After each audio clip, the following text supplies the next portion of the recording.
तो एक बार श्री प्रियादास जी महाराज ब्रज 84 कोस यात्रा कर रहे थे। 84 कोस यात्रा क्यों होती है?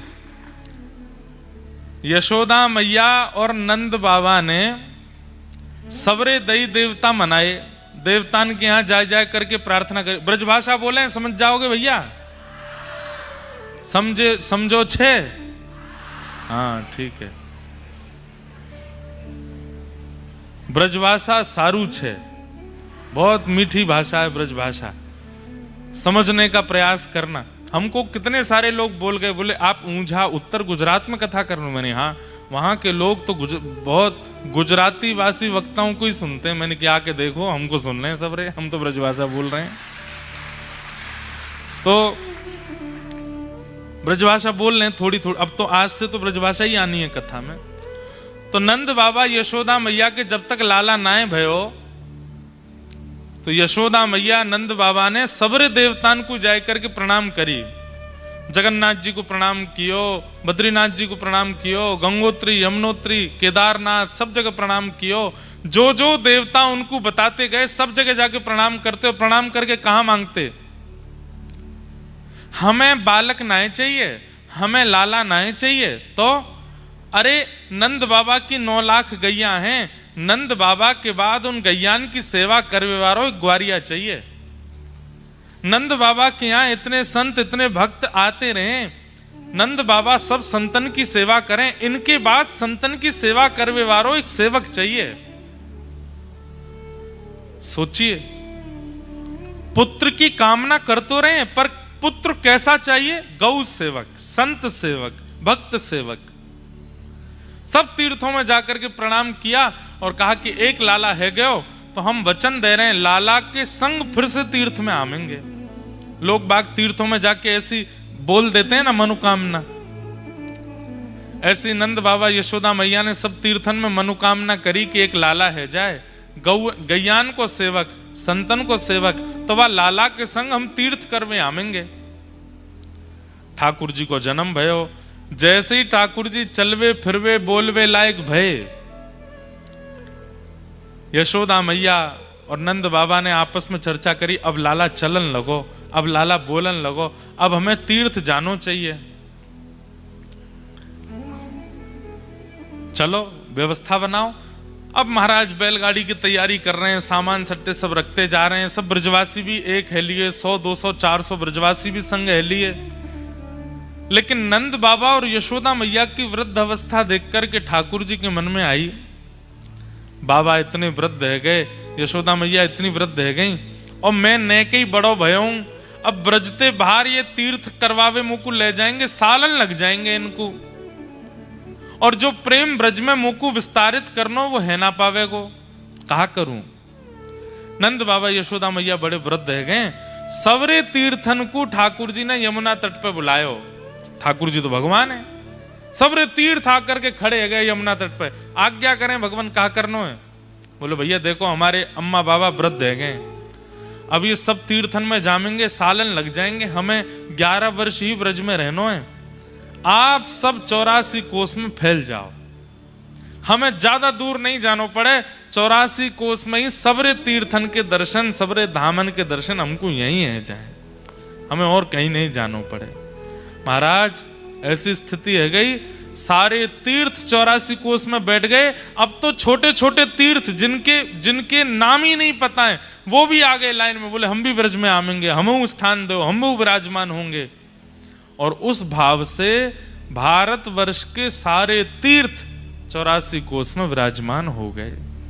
और फिर नंद बाबा यशोदा मैया के साथ लाला 84 कोस ब्रज यात्रा पर गए। तब से ये नियम है हमारे ब्रज में, 84 कोस यात्रा चल रही होगी।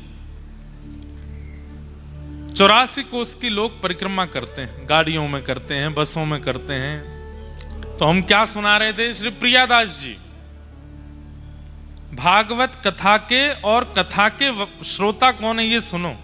तो श्री प्रियादास जी महाराज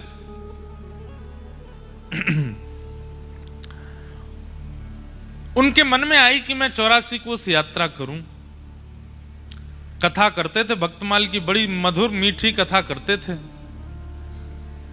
यात्रा करते करते आप पहुंचे हमारे ब्रजमंडल में। हरियाणा की सीमा से जब आप दिल्ली से वृंदावन जाते हैं तो हरियाणा की सीमा पर व्रज का क्षेत्र जो पहला आता है उसका नाम है होडल। होडल, वहां पर शेख शाही भगवान है। उसके बाद आता कोसी कला, ठाकुर जी के नंद बाबा का खजाना कोस वहां विराजमान था, इसलिए उसको कोसी कला कहते हैं। तो जैसे ही श्री प्रियादास जी महाराज 84 कोस यात्रा करते हुए होडल पहुंचे तो होडल में एक लाल जी महाराज विराजते थे, श्री लाल बाबा। उनके यहां जैसे ही प्रियादास जी ने प्रणाम किया तो लाल बाबा महाराज बोले, बड़ी कृपा, आप श्री प्रियादास जी हैं ना? बोले हाँ। आपने भक्तमाल का विस्तार किया है ना? बोले जी, भगवत कृपा से किया है। बोले प्रभु कहा कर रहे हो? बोले मैं तो 84 कोस यात्रा कर रहा हूं। बोले कृपा कर दो। बोले कहा, मेरे ठाकुर जी बहुत दिना है गए कथा सुनवे को बड़े तरस रहे हैं, आप कछु दिना यहीं विराज करके भक्तमाल की कथा सुनाओ। प्रियादास जी महाराज बड़े प्रसन्न हो गए। बड़े सुंदर ठाकुर जी के सन्मुख प्रियादास जी ने अपनो आसन लगायो, कथा सुनानी प्रारंभ करी भक्तमाल की। 1 दिन 2 दिन 3, भक्तमाल जी का नियम नहीं है 7 दिन की 10 दिन की, जितनी साल भर भी करते रहोगे तो भी पूरी नहीं होंगी, इतने भक्तों के चरित्र हैं। 7 दिन हो गए कथा को। धीरे धीरे इतनी भीड़ होने लगी, अब तो गांव के लोग, बाहर के लोग, यात्रा करने वाले लोग सब इकट्ठे हो गए लाल बाबा महाराज के स्थान पर। उनके ठाकुर जी को कथा सुनाते थे प्रियादास जी महाराज। अब श्रोता तो आते, श्रोताओं में भांति भांति के लोग आते हैं, गांव के लोग आते हैं, कुछ भोजन करने वाले लोग आते हैं। कई जगह कथा में प्रसाद की व्यवस्था होती है तो कई लोग केवल प्रसाद पाने ही आते हैं। कथाओं में लिखवा दिया जाता है कि कथा के बाद भोजन प्रसाद की व्यवस्था, तो भीड़ दुगुनी आती है। और वो भीड़ भी कब आती है? जब कथा विश्राम होने वाली होती है। जैसे अमूमन कथाओं का समय 3 से 7 होता है, 6 बजे भीड़ आती है, 7 बजे तक कथा सुनेंगे, फिर बढ़िया प्रसाद पाएंगे। हर तरीके के लोग आते हैं कथा में। कई जगह चोर भी आते हैं। अब यहां प्रियादास जी कथा सुना रहे थे, उनमें ही सुई चोर आ गए। 4-5 चोर आकर के बैठ गए, प्रेम से कथा सुनने लगे। कथा सुनते सुनते एक दूसरे को कोहनी मारी, कथा में ज्यादा मन मत लगाओ, पेट पूजा करनी है, ढूंढो कोई सामग्री दिख रही है दूर दूर तक। अब बाबा जी का आश्रम, वहां कौन सी कोई सामग्री होती है? कुछ ऐसा विशेष था नहीं। सब जगह ढूंढ धाड़ करके इधर उधर देख करके देखा, कुछ मिला नहीं। एक चोर ने कही, भाई देखो और तो कुछ दिख नहीं रहा। वे पीले पीले वस्त्रों में भगवान बड़े चमक रहे हैं और इनके पीछे चांदी का सिंहासन लग रहा है, नीचे चांदी की आरती, चांदी की थाली, चांदी की कटोरी, चांदी के बर्तन सब दिख रहे हैं। अभी ये तो हमको दिख रहे हैं, अंदर गर्भगृह में ना जाने कितनी सारी वस्तु होंगी। अगर इन ठाकुर जी की चोरी कर ली जाए तो आनंद आ जाएगा।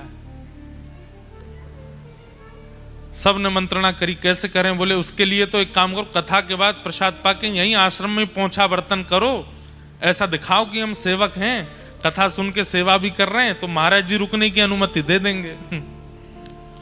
कथा सुनने के बाद प्रसाद पाकर के सब भक्तों को प्रसाद परोसा चोरों ने। बाबा जी देख रहे हैं, बोले वाह बढ़िया भक्त आए आज, परोसवाई करवा रहे हैं। और जाके महाराज जी से, महाराज जी और सेवा बताओ। बोले वहां गौशाला में गोबर उठवा दो। चारों दौड़ करके गए, गोबर उठवाया है। और सेवा बताओ। बोले बर्तन सब झूठे हो गए, बड़ी बड़ी कढ़ाई सामग्री बनी, हम धो देते हैं, तुरंत धो धा दे। महाराज जी बड़े प्रसन्न। अरे भैया तुम कहां जाओगे? आश्रम में ही तुमको गद्दा दे देते हैं, यहीं सो जाओ। अरे महाराज जी बड़ी कृपा आपकी। चारों चोर वहीं सो गए। रात में जैसे ही सब गहरी निद्रा में सोए, चारों चोर उठे। और वो तो चोर हैं, ताला वाला खोलना सब उनको आता है।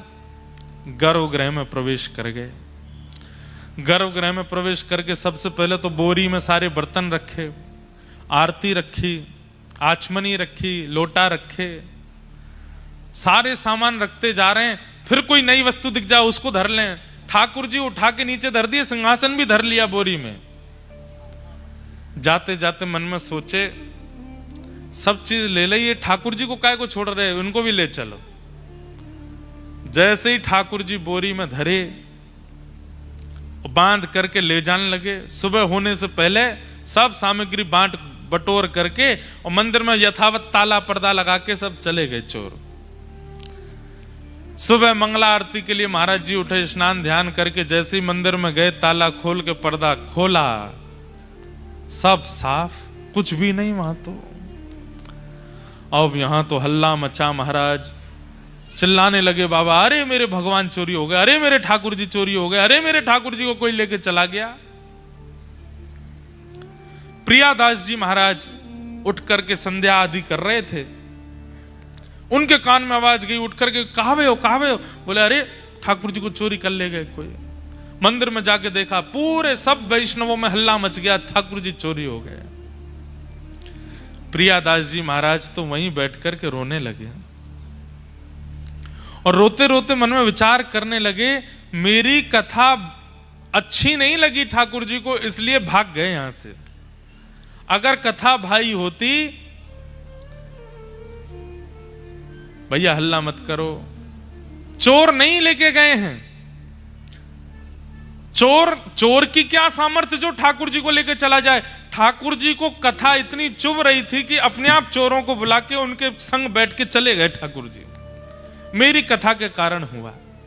यदि मैं 84 कोस यात्रा करता रहता, कथा करने यहां नहीं रुकता, और मुझे भी थोड़ा सा मन में आ गया था कि मैं भी कथा वक्ता हूं, ठाकुर जी मेरी कथा सुनते हैं, इसीलिए ठाकुर जी चले गए। प्रियादास जी रोने लगे। और वहां स्थिति क्या चोरों की, चोर गए किलोमीटरों दूर दौड़ते हुए कि कहीं पीछे से कोई आ नहीं जाए, और एकांत में कहीं जाकर के अपना जो उनका ठिकाना था वहां पहुंच गए। पहुंच करके बोरी वगैरह नीचे धरी, नीचे धर के सब सामान वामान सब बाहर निकाल दिया। थक गए थे, कुछ भोजन प्रसाद पाया, बोले भैया सो जाओ, अब तो रात भर हम सोए नहीं है, थोड़ी देर 1 आध घंटा सो लें, उसके बाद चोरी का जितना सामान है सब आपस में बांट लेंगे। चारों चोर जैसे ही सोए, नींद आते ही जिन ठाकुर जी को चोरी करके ले गए वो तुरंत इनके स्वप्न में, चारों के स्वप्न में एक साथ प्रकट हुए, और प्रकट होकर के बिल्कुल क्रोध में भर के देखने लगे। ये चारों अपने ही स्वप्न में थर थर कांपे। बोले आप कौन? बोले मैं वही हूं जाको तुम बोरी में बांध के लाए हो, बोरी में धर के लाए हो, मैं वही हूं। अरे आप इतने क्रोधी क्यों हो रहे हैं?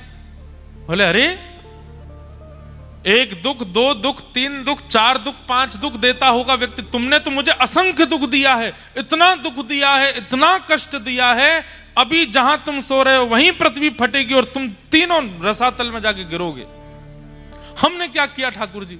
अरे रात्रि से चोरी किए हो, कुछ खिलाया नहीं पिलाया नहीं, सुबह से भूखो प्यासो बैठो हूं मैं, बोरी में बांध के ले आए हो, स्वयं ने भोजन प्रसाद पाके सो गए हो। और भोजन प्रसाद तो बहुत दूर की बात रही, वहां में प्रेम से कथा सुनना था।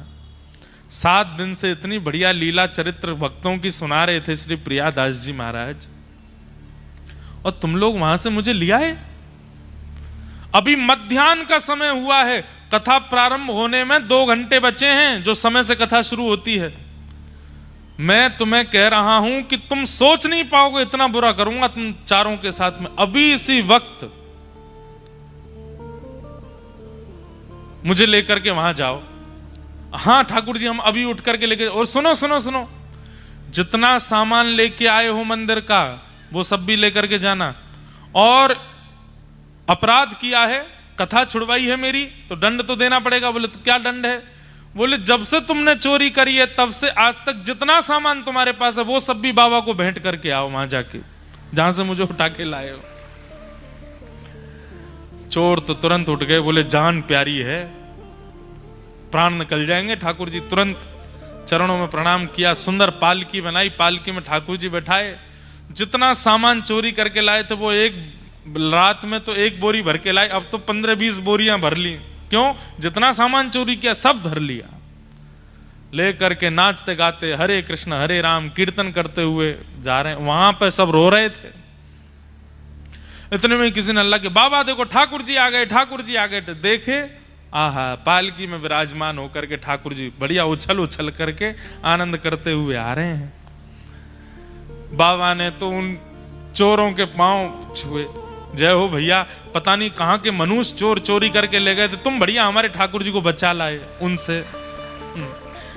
चोरों ने उल्टे चरण पकड़े, हम कोई अच्छे आदमी नहीं है बाबा, तो हम ही तो चोरी करके ले गए थे। तुम चोरी करके ले गए थे तो फिर वापस क्यों लिया है? पूरी कथा बताई। बोले ठाकुर जी स्वप्न में आए और स्वप्न में आकर के बोले मुझे वहीं लेकर के जाओ, सारी सामग्री लेके जाओ और पूर्व में जितनी चोरी करी है वो सामान भी मंदिर में चढ़ा करके आओ। बोले ठाकुर जी ने आज्ञा की थी कथा शुरू हो उससे पहले पहले हमें पहुंचा देना, नहीं तो पृथ्वी फट जाएगी। प्रियादास जी ने जैसे ही सुना कि ठाकुर जी कथा सुनने के लिए वापस आए हैं, तुरंत ठाकुर जी को हृदय से लगा लिया और ठाकुर जी को वचन दे दिया, नाथ अब ये चोर तो यहीं रहेंगे, इनको भी भगत बना देंगे, सब सामान जो है ठीक है। अब जब तक संपूर्ण भक्तमाल पूरी नहीं हो जाएंगी, पहले तो ऐसा मन था कि 10-12 दिन में कथा करके चले जाएंगे, लेकिन अब जब तक पूरी कथा नहीं हो जाएंगी तब तक हम कथा आपको सुनाते रहेंगे, पूरी भक्तमाल आपको सुना करके तब यहां से आगे जाएंगे।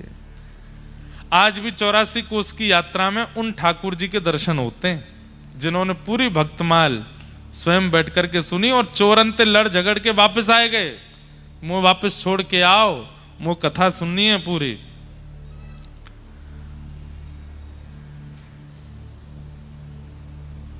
आइए भगवंत विराजिए कथा रसिक हरिदास, तुम श्रोता भक्त माल के तुम पद रज हम दास। भक्तमाल और भागवत के मूल श्रोता ठाकुर जी हैं, आप लोग नहीं हैं। आज नियम बना लीजिए, नित्य ठाकुर जी को एक प्रसंग सुनाया कीजिए। अब प्रसंग ठाकुर जी को सुनाना है तो उसके लिए स्वयं भी तो सुनना पड़ेगा। तो पहले स्वयं सुनो और फिर अपने ठाकुर जी को जब रात्रि शयन कराते हो, देखो सुबह का श्रृंगार अच्छा नहीं कर पाते कोई दिक्कत नहीं, ठाकुर जी को मुकुट टेढ़ा मेढ़ा हो जाता है कोई बात नहीं, ठाकुर जी की प्रसादी इतनी बढ़िया नहीं बना पाते कोई बात नहीं, अंत भला तो सब भला। अपनी शयन की सेवा बहुत सुंदर कर लीजिए और हम बता रहे हैं रचना कैसी करो।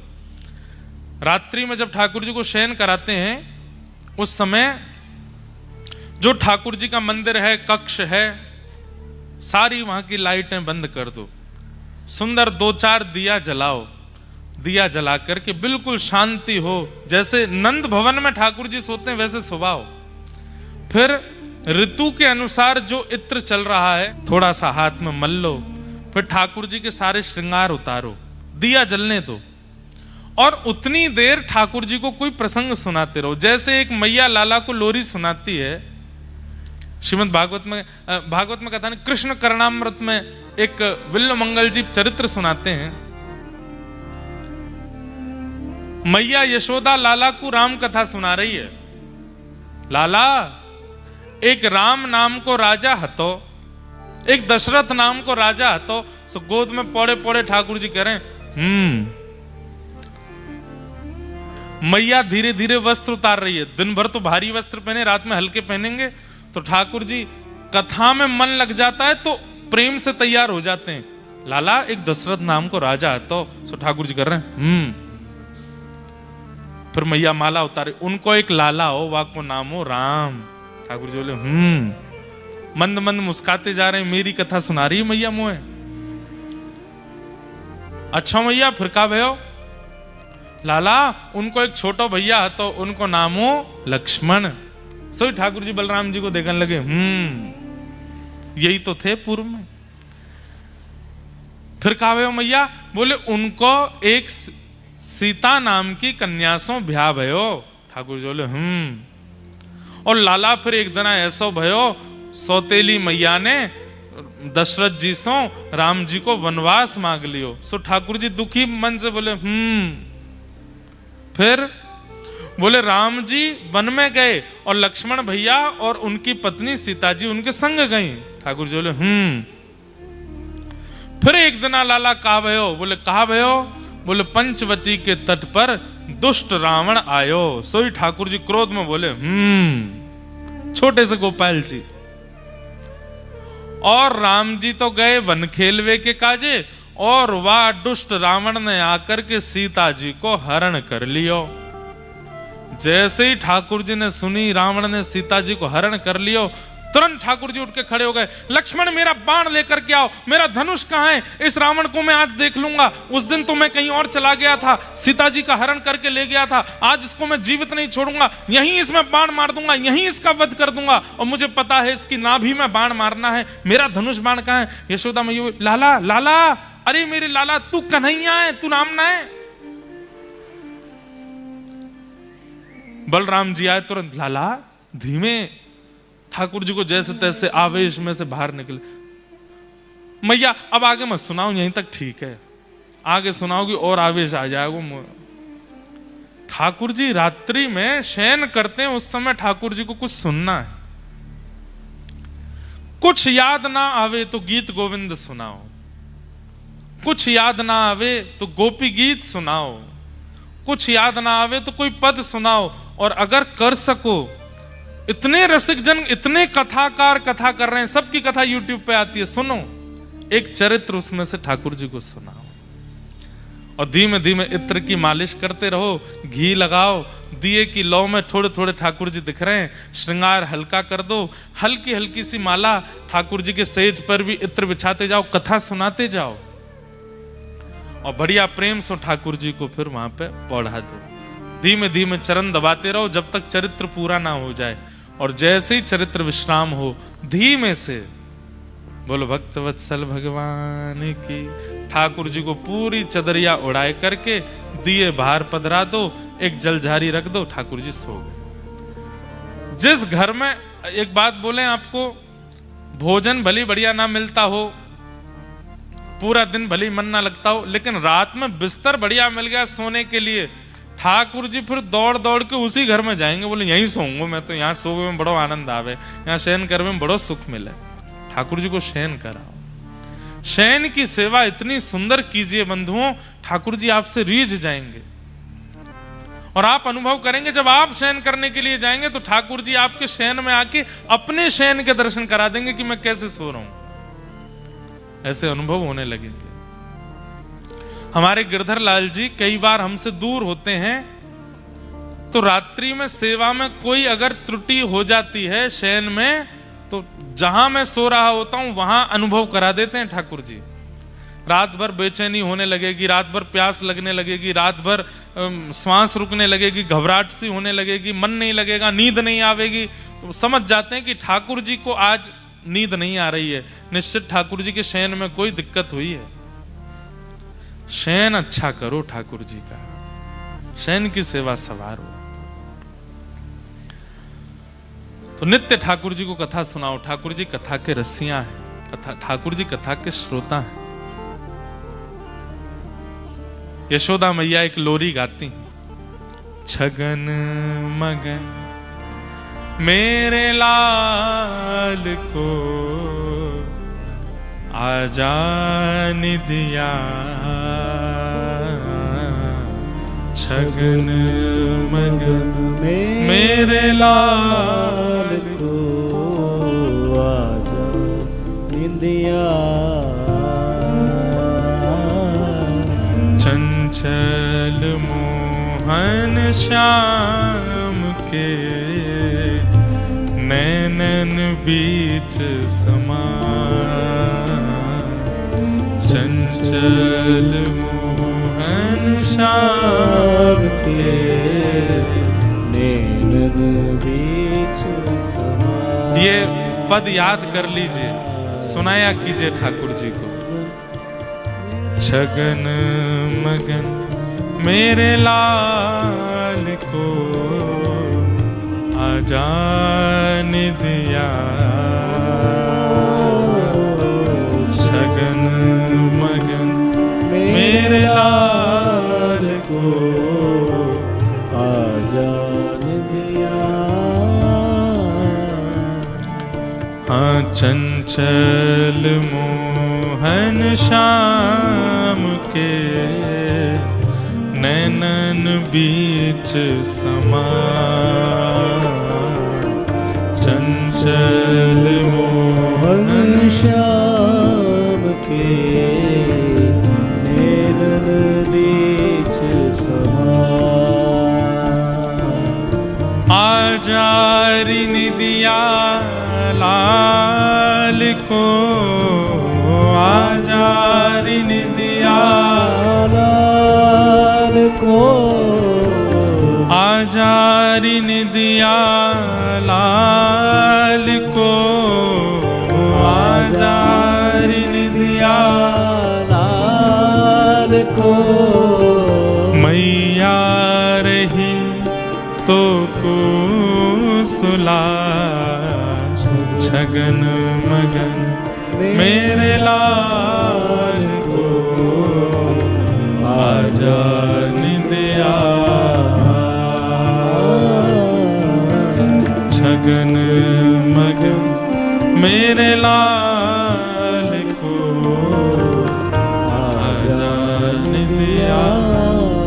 और एक सेवा और कीजिए, ठाकुर जी की शयन सेज अलग बनाइए, एक सुंदर छोटा सा पलंग बनवाइए, उस पर सुंदर सी एक गद्दी हो और खूब सारी छोटी छोटी तकियां हों। एक तकिया में नए सो में ठाकुर जी। आप कहोगे ठाकुर जी इतने लाडले क्यों हैं, एक तकिया में क्यों नहीं सो रहे हैं? भैया हम दिन भर कभी बेड पे लेटते हैं, कभी सोफा पे बैठ जाते हैं, कभी कहीं पर, पूरे दिन ठाकुर जी ऐसे ही बैठे रहते हैं, एक ही मुद्रा में रहते हैं। थक गए होंगे, दुनिया को दर्शन देने के लिए हम पर कृपा करने एक ही मुद्रा में रहते हैं, बिल्कुल नहीं बदलते। कम से कम रात्रि में ठाकुर जी सहज हो जाएं। खूब सारी छोटी छोटी तकिया चारों तरफ रखो, आपके ठाकुर जी जितने बड़े उसके अनुकूलता से। अब पता चली ठाकुर जी इतने से तकिया धर दे, इतनी बड़ी। ठाकुर जी कह रहे तकिया ना पहाड़ है, यहाँ पर जाके गैया चरायाऊंगा मैं। छोटे ठाकुर जी छोटी छोटी तकिया चारों तरफ, दो चरणों के पास, दो घुटनों के पास, दो कमर के पास, दो हाथों के पास, एक सर के नीचे, ऐसे चारों, और सब पे इत्र लगाओ। और ज्यादा कसैले वस्त्र नहीं होने चाहिए उनके ऊपर, जैसे अभी हमने पहना ये भी थोड़ा कसैला है, सूती होना चाहिए जिससे ठाकुर जी को स्पर्श में कष्ट ना हो। ठाकुर जी अगर चैन से शयन कर गए ना, सबरे संकट दूर रह जाएंगे, जीवन के जितने भी हैं सब ठाकुर जी मंगल कर देंगे। भैया ऐसी नींद सुहावे या कि जय हो बलिहारी जाऊं। द्वारिका से भी ठाकुर जी आपके घर आ जाएंगे, जगन्नाथपुरी से भी आपके घर आएंगे। ठाकुर जी रात्रि में मंदिर बंद होते ही ढूंढते हैं, मंदिर बंद होते ही ठाकुर जी ढूंढते हैं कौन के घर सबसे सुंदर सैया सजी है, वहीं सोवे जाएंगे। आज सैया बनाओ ठाकुर जी के। सोवे कन्हैया पालनो, वाकी है छवि अविलास। सोवे कन्हैया पालनो, वाकी छवि अविलास। हो आंगन की शोभा मेरो, मनमोहन घन श्याम। आंगन की शोभा मेरो, मनमोहन घन श्याम। हे आजारी निदिया लाल को, आजारी निदिया लाल को, आजारी निदिया लाल को, आजारी निदिया लाल को। मैया रही तो को सुला, छगन मगन मेरे लाल को आजान दिया। छगन मगन मेरे लाल को आजान दिया, चंचल मोहन श्याम के नैनन बीच समा, चंचल मोहन श्याम के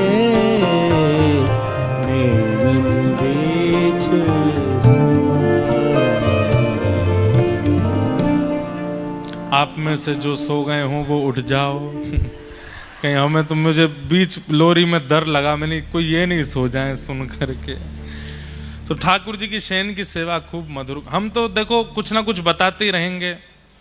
एक दिन हम कह रहे थे कि ठाकुर जी को माला की सेवा बहुत प्रिय है। अभी वहाँ कोटा की कथा में मैंने कहा था, अपने घर में अपने हाथ से तुलसी जी लगाओ, उनकी स्वयं सेवा करो। अपने घर में अपने हाथ से पुष्प की बगिया लगाओ, उसमें प्रकट होने वाले पुष्प स्वयं चयन करके उससे सुंदर माला बना के ठाकुर जी को पहनाओ।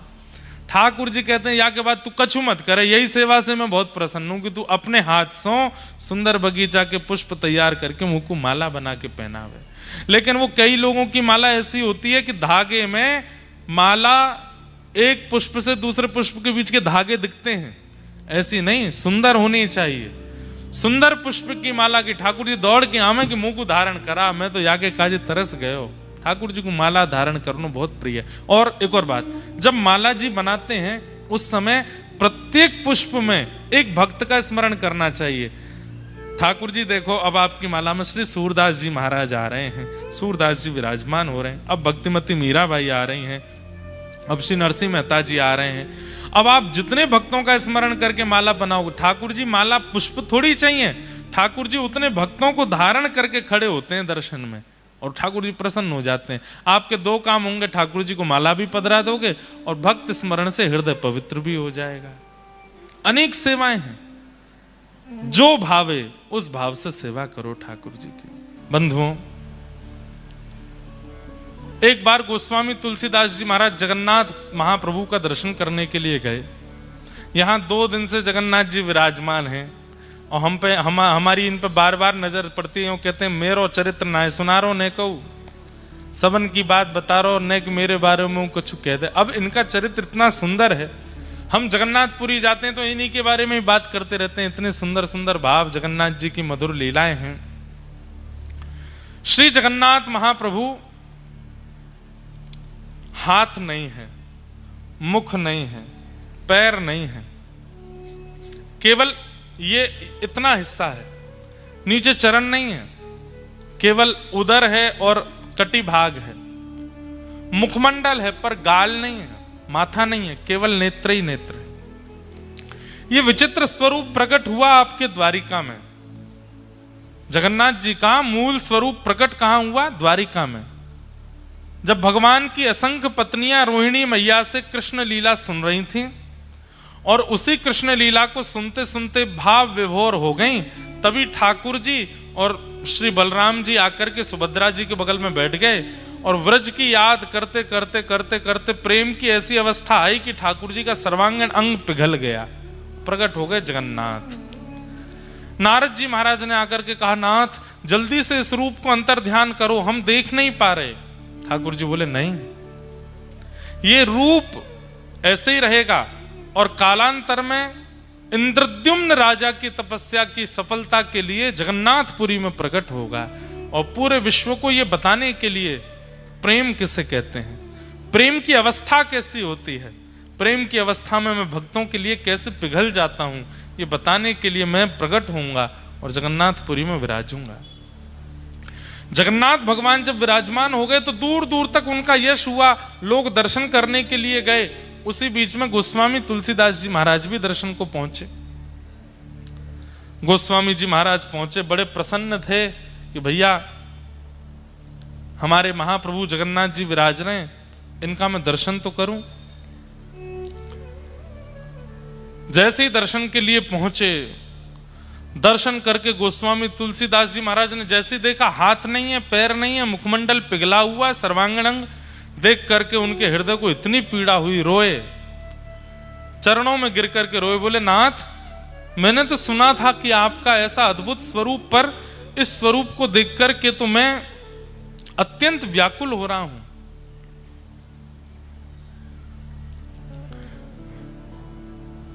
क्षमा करें भगवान, अब मैं अधिक देर तक आपके इस रूप का दर्शन नहीं कर पाऊंगा। और प्रणाम करके श्री गोस्वामी जी महाराज वहां से निकल करके चले गए। बोले अब हमारा अंतिम प्रणाम है जगन्नाथपुरी, अब मैं कभी नहीं आऊंगा। क्यों? क्योंकि यहां आकर के मैं ऐसे स्वरूप को नहीं देख पाऊंगा। रात्रि में सोए तो इतने में स्वप्न में ठाकुर जी प्रकट हो गए। राघवेंद्र सरकार प्रकट होकर के बोले हमारे स्वरूप का दर्शन करके तुम रोए क्यों, और तुमने ऐसा प्रण क्यों लिया कि तुम दोबारा जगन्नाथपुरी नहीं आओगे? गोस्वामी तुलसीदास जी बोले भगवान कहां मैं आपके रूप का वर्णन कैसा करता हूं? नव कंज लोचन कंज मुख कर कंज पद कंजारुणौ। कहां आपके रूप का ऐसा वर्णन? कंज किसे कहते हैं? कमल को।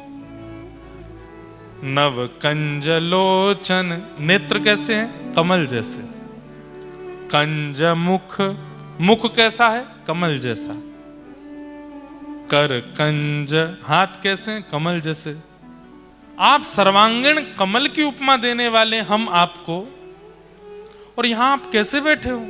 आपके हाथ नहीं है, आपके पैर नहीं है, आपका मुखमंडल पिघला हुआ, आपके कानों के दर्शन नहीं होते। ये स्वरूप मैंने तो कभी चिंतन नहीं किया था। भगवान खड़े हो गए, अच्छा तुमने कभी चिंतन नहीं किया ऐसे स्वरूप का? बोले नहीं।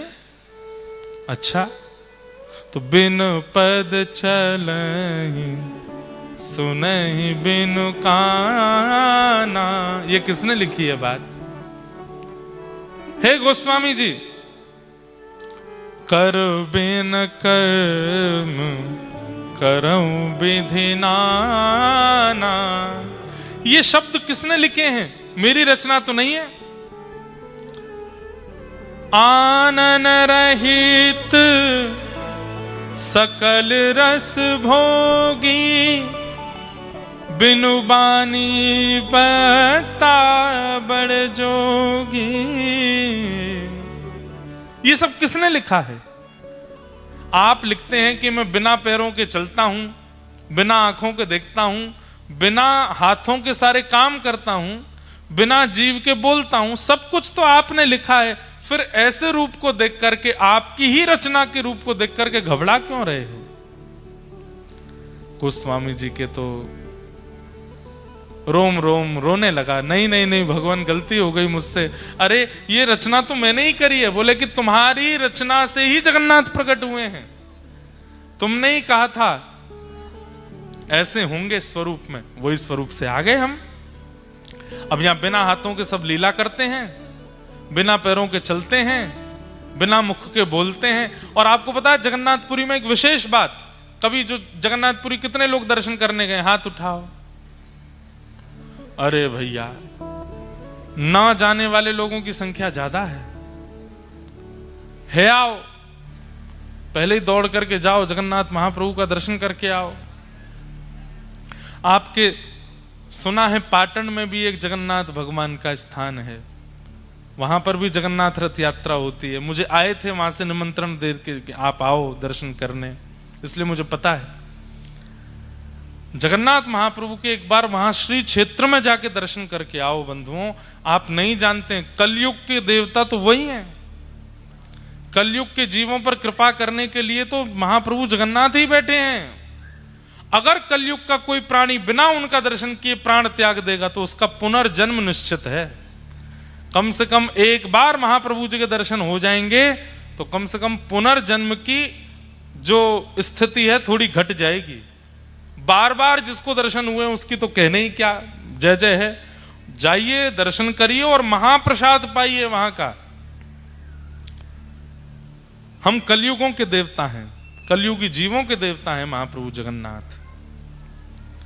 ऐसे महाप्रभु जी के दर्शन किए हैं। जगन्नाथ चक्का नैन, जगन्नाथ चक्का नैन, मेरे पीछे गाओ, जगन्नाथ चक्का नैन नीलाचल वारे, तू न संभाले तो हमें कौन संभाले। ओ तू न संभाले तो हमें कौन संभाले। हे तू न संभाले तो हमें कौन संभाले। ओ तू न संभाले तो हमें कौन संभाले। हे जगन्नाथ चक्का नैन, जगन्नाथ चक्का नैन नीलाचल वारे, तू न संभाले तो हमें कौन संभाले। ओ तू न संभाले तो हमें कौन संभाले। हे मेरी ये नैया है सिर्फ तेरे हवाले,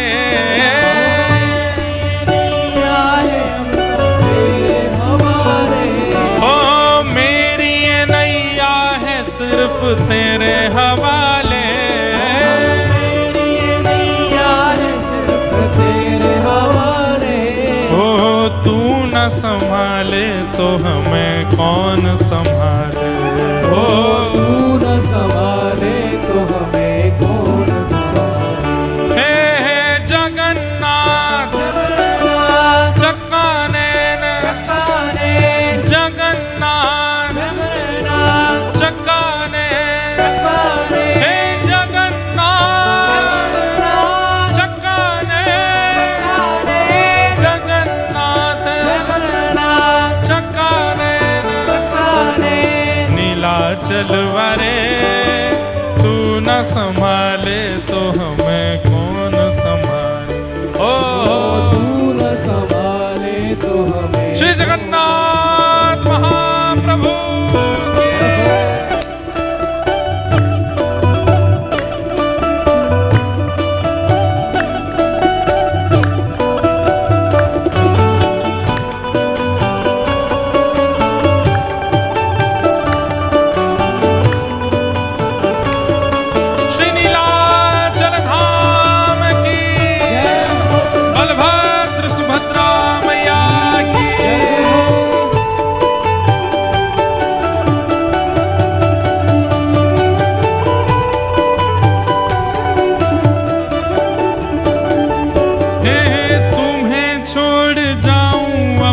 किसके दुआरे, तुम्हें छोड़ जाऊं अब मैं किसके दुआरे। हाँ तुम्हें छोड़ जाऊं अब मैं किसके दुआरे। तुम्हें छोड़ जाऊं अब मैं किसके दुआरे। मुझे तू न संभाले तो हमें कौन संभाले। हाँ तू न संभाले तो हमें वेग से गाओ। हे जगन्नाथ चक्का नैन, जगन्नाथ चक्का नैन, हे जगन्नाथ चक्का नैन, जगन्नाथ चक्का नैन नीलाचल वारे, तू न संभाले तो हमें कौन संभाले। हो तू न संभाले तो हमें कौन। और हे जगन्नाथ स्वामी मेरे नैनों के तारे, जगन्नाथ स्वामी मेरे नैनों के तारे। हे जगन्नाथ स्वामी मेरे नैनों के तारे, जगन्नाथ स्वामी मेरे नैनों के तारे। ओ मेरे सारे काज स्वामी आप सवारे। हाँ मेरे स्वामी काज स्वामी आप सवारे। हाँ मेरे सारे काज स्वामी आप सवारे। हो मेरे सारे काज स्वामी आप सवारे। हे जगन्नाथ चक्का नैन, जगन्नाथ चक्का नैन, हे जगन्नाथ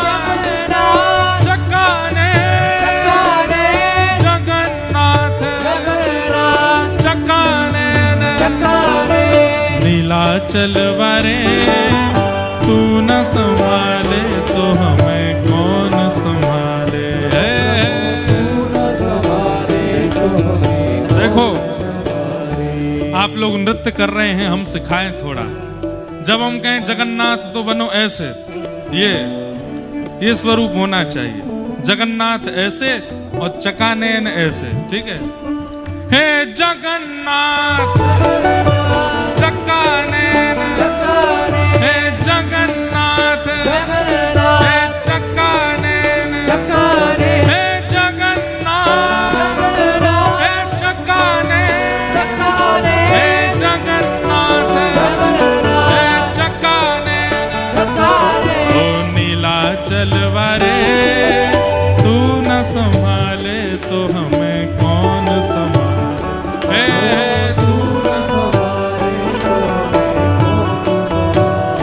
हाँ, तू न संभाले तो हमें कौन संभाले। तू न संभाले तो हमें कौन संभाले।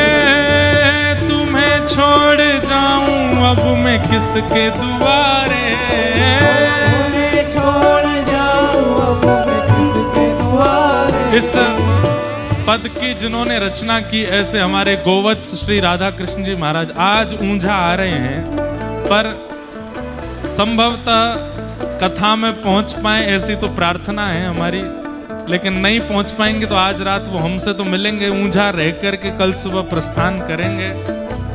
उन्हीं की कृपा से ये पद प्रकट हुआ है। हे जगन्नाथ चकानैन, जगन्नाथ चकानैन, हे जगन्नाथ, हे चकानैन, हे जगन्नाथ चकानैन, हे जगन्नाथ, जय जय जगन्नाथ, जय जय जगन्नाथ, जय जय जगन्नाथ, जय जगन्नाथ, जय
अभी हम उत्सव शुरू करने वाले हैं। उत्सव ऐसा होना चाहिए कि जितना भोजन करके आए दोबारा भूख लगे आवे। जितना फाफड़ा जलेबी पाके आए हो सब पच जाए आज। भुजा उठाओ भाव से महाप्रभु जी का ध्यान करो। हे जय जय जगन्नाथ, जय जगन्नाथ, जय जय जगन्नाथ, जय जगन्नाथ, जय जय जगन्नाथ, जय जगन्नाथ, मेरे प्राणनाथ श्री जगन्नाथ,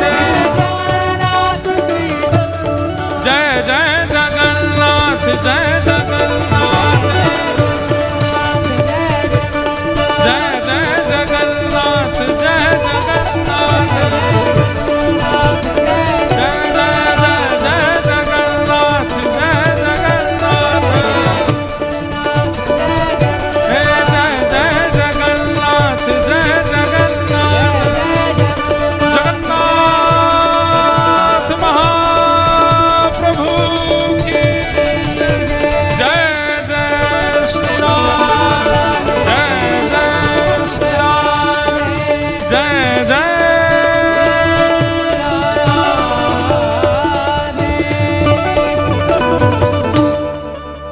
अरे तू न संभाले तो हमें कौन संभाले। हाँ हाँ तू न संभाले तो हमें कौन संभाले।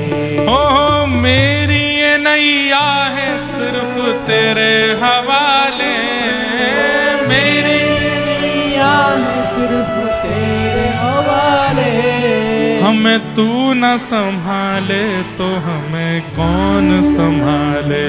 ओ तू न संभाले तो हमें कौन संभाले। हे जगन्नाथ, जगन्नाथ चक्का नैन, जगन्नाथ जगन्नाथ, जगन्नाथ चक्का नैन, जगन्नाथ नीलाचल वारे तू न संभाले तो हमें कौन संभाले। हो तू न संभाले तो हमें कौन। श्री जगन्नाथ महाप्रभु की विराज जाओ।